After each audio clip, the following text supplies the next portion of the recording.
Good morning everyone, welcome to my another new blog. তো আমি শিবম, আমার নতুন একটা ব্লগ আপনারা সবাই স্বাগত। তো আজকে সকাল সকাল আই গেছি স্টেশনও, কারণ আমি যেতাম মার বাবার লগে একটু শিলচার একটা কাজে।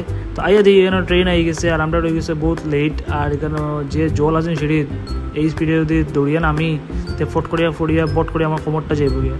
তারপরে কোনো মধ্যে এই টিকিট ওয়েট করিয়া উঠে গেছি ট্রেনও। আর ট্রেনে উঠিয়া তো আর ভিডিও করার চান্স নাই, বড়ও জায়গা নাই আর ব্লগ করতে হয়। তারপরে কোনো রকম বদরপুর আইয়া একটু বইছি আর লাগে গেছিল ক্ষুদা, খাইলিছিলাম একটু ফুরি উড়ি খাইয়া একটু বইয়া বাইরের একটু দৃশ্য দেখিয়া আইয়া পৌঁছে গেলাম শিলচার পৌঁছিয়া মার লগে একটু গল্প করিয়া যুক্তি করিয়া হাঁটিয়ে আই গেছি স্টেশনের বাইরে। আইয়া উঠে গেলাম টোটত উঠিয়ে যেরাম গিয়ে এখন একটু আমরা যে দরকারে আইছি ও কাজে।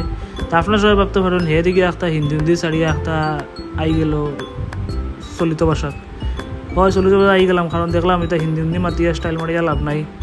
ওটার লেগে আর জায়গাতে আইয়া পৌঁছে গেলাম। আবার দেখি ওখন আপনারা একটু ভালো পাইনি। তো আমরা যে কাজে আইছি কাজ আমরা শেষ হয়ে গেছে, বাড়ি গেছি এখন 5:30 6টা। তো যেদিকে আসলাম স্ট্যান্ডও না গিয়ে প্ল্যান চেঞ্জ হয়ে গেছে, আই গেছি আমরা শিলচার রামকৃষ্ণ মিশনও ওই আইসি যখন একটু মা বাবার একটু দর্শন করিয়া যাই। তো দর্শন হয়ে গেছে, তারপরে একটু ফটোশটো উঠিয়ে আমরা এখন যেরাম গিয়ে শিলচার আইসবিটিত কই যাই গিয়া। আর দেরি করে লাভ নাই, বাক্কা রাত্র হয়ে গেছে। তো আজকের লিগে অতটুকু আইয়া বাসও পাইলিছি। তো ভালো লাগলে লাইক কমেন্ট শেয়ার করো।